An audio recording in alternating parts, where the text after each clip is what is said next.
कल्पना कीजिए बिहार की राजनीति का वो मैदान जहां हर दिन नया ट्विस्ट आता है, जैसे कोई सस्पेंस थ्रिलर फिल्म देख रहे हैं हम। बेगूसराय से एक खबर सामने आई है जो पूरे सूबे को हिला रही है। आरजेडी के नेता भाई वीरेंद्र, जो लालू परिवार के करीबी माने जाते हैं, एक दिन के दौरे पर वहां पहुंचे और नीतीश कुमार पर तीखा हमला बोल दिया। उन्होंने कहा कि नीतीश कुमार 3 बार पलट चुके हैं, अगर चौथी बार भी पलट जाएं तो इसमें आश्चर्य की बात नहीं है। आगे आगे देखिए होता है क्या। और फिर जोड़ा, वे पलटू राम के नाम से जाने जाते हैं। अरे वाह, यह बयान सुनकर मन में सवाल उठता है ना, क्या फिर से बिहार की सियासत में भूकंप आने वाला है? क्या नीतीश सच में एक बार फिर गठबंधन बदलेंगे, या आरजेडी की पुरानी चाल है, पुरानी दावे हैं, खोखले दावे हैं जो हार के बाद बेचैनी में बयानबाजी कर रही हैं? आज हम इसी को देखेंगे। सबसे पहले तो यह समझिए कि भाई वीरेंद्र का बयान क्यों आया। बेगूसराय में उन्होंने नीतीश कुमार, बीजेपी और जेडीयू पर जमकर हमला बोले कि नीतीश कुमार ने बीजेपी की जड़ें बिहार में मजबूत की है, जबकि वे खुद समाजवादी कहलाते हैं।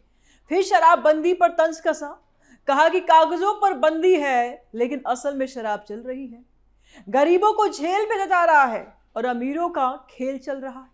और सबसे बड़ा दावा, अगर नीतीश कुमार इस्तीफा दे दें तो जेडीयू नाम की कोई चीज बच नहीं जाएगी, सब जगह भागदौड़ मच जाएगी। तेजस्वी कर रहे हैं नीतीश की पलटने का इंतजार।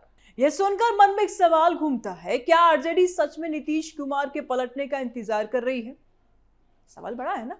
या ये बस डर है कि नीतीश कुमार की वजह से ही बिहार अब विकास के रास्ते पर चल पड़ा है।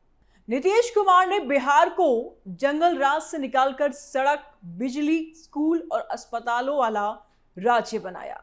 आरजेडी की तो पुरानी आदत है परिवारवाद, भ्रष्टाचार और वादे तोड़ना। लेकिन चलिए पहले नीतीश कुमार के पलटने की पूरी कहानी सुनते हैं, फिर हम जानेंगे कि आज क्या होगा।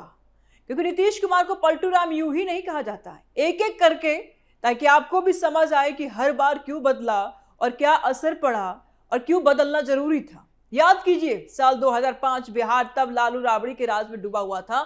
जंगल राज, अपराध, भ्रष्टाचार, सड़कें गड्ढों से भरी हुई थी, बिजली घंटों भी नहीं आती थी और कई जगह बिजली थी ही नहीं, तारें नहीं खींची गई थी। नीतीश कुमार ने तब एनडीए के साथ मिलकर चुनाव लड़ा, बीजेपी के साथ गठबंधन की, और क्या नतीजा हुआ? वे मुख्यमंत्री बन गए। पहली बार बिहार में विकास की नींव पड़ी, सड़कें बननी शुरू हुई, स्कूल खुले, लड़कियों को साइकिल मिली, लोग कहने लगे नीतीश आए, बिहार सज गया। लेकिन 2013 में अचानक ट्विस्ट आया। नीतीश कुमार ने एनडीए से नाता तोड़ा। वजह साफ थी, केंद्र में मोदी जी का चेहरा उभर रहा था उस वक्त, और नीतीश कुमार को लगा कि बिहार की अपनी पहचान बनी रहे। वे अलग हो गए। फिर 2015 आया, महागठबंधन बना। नीतीश कुमार, लालू प्रसाद की आरजेडी और कांग्रेस की महागठबंधन की सरकार बने। फिर से मुख्यमंत्री बने नीतीश कुमार। लेकिन यह गठबंधन कितना चला? महज 2 साल। 2017 में फिर पलटे। आरजेडी के साथ भ्रष्टाचार के आरोप लगे, लालू परिवार के घोटाले सामने आ रहे थे। नीतीश कुमार ने कहा बिहार को फिर जंगल राज में नहीं धकेला जाएगा। वापस एनडीए में आए और देखिए ना, उस समय बिहार में विकास की रफ्तार बढ़ी। बाढ़ नियंत्रण, बिजली 24 घंटे, हर घर नल का पानी, और ये सब नीतीश कुमार की मेहनत से ही हुआ। लेकिन कहानी यही नहीं रुकी। 2022 में फिर बदलाव हुआ। नीतीश कुमार ने एनडीए को छोड़ा, महागठबंधन में शामिल हो गए, और वजह कुछ मुद्दों पर मतभेद। लेकिन असल में बिहार के लोगों की भलाई के लिए रणनीति बदलनी पड़ती है। फिर 2024 में वापसी, एनडीए में लौटे, और 2025 के विधानसभा चुनाव में एनडीए ने भारी जीत हासिल की, जनता का दुलार हासिल किया। नीतीश कुमार 10वीं बार मुख्यमंत्री बने। लेकिन मार्च 2026 में नया मोड़ सामने आया। वे राज्यसभा के लिए नामांकन दाखिल कर दिए, मुख्यमंत्री पद से इस्तीफा, और अब बीजेपी का कोई नया मुख्यमंत्री बनने वाला है। ये 4-5 बड़े पलटाव है, लेकिन हर बार नीतीश कुमार ने बिहार को फायदा ही पहुंचाया, और हर बार इन्होंने कहा कि पलटना यहां जरूरी था। और शायद यही वजह है कि इन्हें बार बार तेजस्वी प्रसाद यादव पलटू राम कहते हैं। 2005 में एनडीए के साथ जंगल राज खत्म किया, विकास शुरू हुआ। 2015 में महागठबंधन, लेकिन आरजेडी के साथ रहते हुए भी उन्होंने विकास के काम रोके नहीं। 2017 में वापसी हुई, भ्रष्टाचार से दूरी बनाए, स्थिरता आई। 2022 का बदलाव विपक्ष को मजबूत किया। लेकिन 2024 में फिर एनडीए में, क्योंकि बिहार को डबल इंजन सरकार की जरूरत थी। हर बार कारण एक ही, बिहार का विकास जाति धर्म से ऊपर उठकर। असर, बिहार की जीडीपी बढ़ी, लड़कियां पढ़ने लगी, युवा नौकरी पाने लगे। आरजेडी के राज में तो लोग घर से बाहर निकलने में डरते थे, अब शांति है, वहां सब चीजें नॉर्मल है। भाई वीरेंद्र के दावे में है कितना दम। अब आते हैं भाई वीरेंद्र के दावे पर। उन्होंने कहा कि नीतीश 3 बार पलट चुके हैं, चौथी बार भी अगर पलट जाएं तो कोई बड़ी बात नहीं होगी, चौथी बार भी पलट सकते हैं, जेडीयू खत्म हो जाएगा। इसमें कितनी सच्चाई है जरा सोचिए। नीतीश कुमार ने कभी भी बिहार को अस्थिर नहीं किया, हर पलटाव के बाद सुबह मजबूत हुआ। आरजेडी वाले कहते हैं कि पलटू राम, लेकिन असल में वे स्ट्रेटेजिस्ट हैं। बिहार की जनता जानती है नीतीश कुमार ने हमेशा के विकास को प्राथमिकता दी है, शराबबंदी पर वे तंज कस रहे हैं, लेकिन सच ये है कि नीतीश कुमार की सरकार में महिलाओं को सुरक्षा मिली है, घरों में खुशहाली आई है। जहरीली शराब के मामले बहुत बढ़े जरूर हैं, वो बॉर्डर पर चोरी से आ रही हैं, उस पर भी कार्रवाई हो रही है, सरकार लगातार एक्शन ले रही है। लालू के समय फॉर्डर घोटाला, चारा घोटाला, लाखों करोड़ का खेल, जिससे बिहार बदहाल हो गया था, परेशान हो गया था। परिवारवाद, बेटा बेटी, पूरा परिवार को राजनीति में लाकर जनता को क्या दिया? जंगल राज में अपराध बढ़े, शिक्षा स्वास्थ्य चौपट हुई। नीतीश कुमार ने जब महागठबंधन किया तो भी आरजेडी के भ्रष्टाचार को सहन नहीं किया, छोड़ दिया। आज 2026 में भी आरजेडी हार के बाद बेचैन है। 2025 चुनाव में एनडीए ने 200 से ज्यादा सीटें जीती, आरजेडी महागठबंधन बुरी तरह से हार गई। अब भाई वीरेंद्र जैसे नेता बयान देकर के सस्पेंस पैदा कर रहे हैं कि नीतीश कुमार फिर पलटेंगे, लेकिन सच्चाई क्या है? नीतीश कुमार का विजन साफ है, बिहार का विकास बिना किसी परिवारवाद के। एनडीए की दावे मजबूत। चलिए आज के पॉलिटिकल सिनेरियो पर भी थोड़ा गौर करें। नीतीश कुमार के राज्यसभा चले जाने से भी एनडीए की सरकार मजबूत होगी।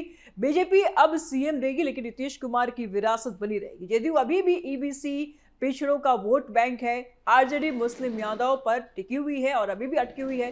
नीतीश कुमार ने हमेशा गठबंधन को बिहार के हित में इस्तेमाल किया। 2013 में पलटा तो विकास रुका नहीं, 2017 में लौटे तो बाढ़, शिक्षा पर फोकस बढ़ा और हर बार असर सकारात्मक ही रहा। अब 2026 में भी भले ही वे राज्यसभा में हो, लेकिन उनकी नीतियां, 7 निश्चय, बेटी बचाओ, किसान कल्याण, ये सब चलती रहेंगी। सवाल यह है कि आरजेडी क्या सोच रही है। वे उम्मीद कर रहे हैं कि नीतीश कुमार फिर से उनके साथ आ जाए, राज्यसभा जाने से पहले वो पलटी मार लें। लेकिन नीतीश कुमार की पूरी जिंदगी बिहार को देख करके गुजरी है। वे इंजीनियर थे, जेपी आंदोलन से राजनीति में आए, कभी सत्ता के लालच में नहीं पड़े। आरजेडी वाले उन्हें पलटू कहते हैं, लेकिन जनता उन्हें विकास पुरुष कहती है। और आज जो नीतीश की छवि है, जो डिमांड है, वो सब जानते हैं। आज बिहार में सड़कें, बिजली, अस्पताल सब नीतीश कुमार की देन है। 2005 से पहले बिहार भारत का सबसे पिछड़ा राज्य था और अब मॉडल स्टेट बन रहा है। 2015 में महागठबंधन के समय नीतीश कुमार ने आरजेडी के साथ रहते हुए भी सड़क निर्माण तेज किया, लेकिन जब भ्रष्टाचार की खबरें आई तो तुरंत अलग हो गए। 2017 में एनडीए वापसी पर बिहार की अर्थव्यवस्था 11% ग्रोथ पर पहुंची। फिर 2022 में बदलाव हुए, लेकिन 2024 में लौटकर चुनाव जीते और पलटाव में नीतीश कुमार ने साबित किया कि वे बिहार के लिए हैं, किसी दल या परिवार के लिए नहीं है। जहां जो समय सही लगे वहां पर मौजूद थे।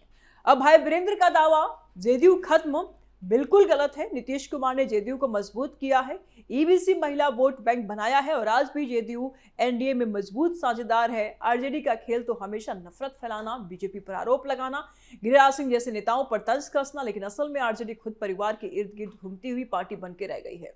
बिहार में अब शांति है, विकास है। नीतीश कुमार ने महिलाओं को 50% आरक्षण दिया, पंचायतों में शिक्षा में क्रांति लाई है और आज का सिनेरियो ये है कि एनडीए की सरकार चल रही है, बीजेपी जेडीयू साथ है।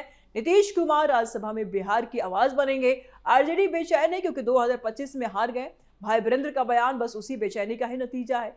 इसमें सच्चाई कम, सस्पेंस ज्यादा पैदा कर रही है, लोगों के मन में सवाल ज्यादा पैदा कर रहे हैं। नीतीश कुमार अगर कभी बदले भी तो बिहार के हित में, जैसे पहले बदला, लेकिन अभी तो वो एनडीए के साथ विकास का रास्ता दिखा रहे हैं। नीतीश नहीं पलटते तो बिहार को होता नुकसान। सोचिए, अगर नीतीश कुमार नहीं पलटते तो बिहार आज कहां होता। आरजेडी की राज में तो अपराध, भूखमरी, पलायन, नीतीश ने सब कुछ रोका।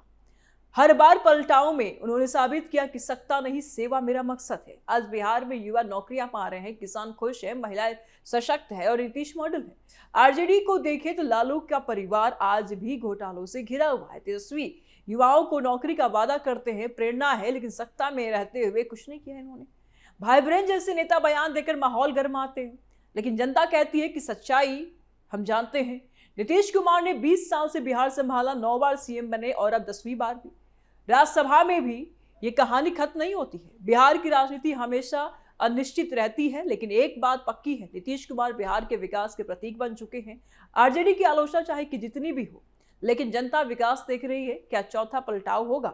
शायद नहीं, क्योंकि अब नीतीश कुमार का फोकस राष्ट्रीय स्तर पर, लेकिन अगर हुआ भी तो बिहार के लिए होगा। अपनी राय जरूर दें आप कमेंट बॉक्स में। लाइक करें वीडियो को, ज्यादा से ज्यादा शेयर करें, चैनल को सब्सक्राइब करें। जल्द मिलते हैं नए अपडेट के साथ। दीजिए इजाजत, नमस्कार।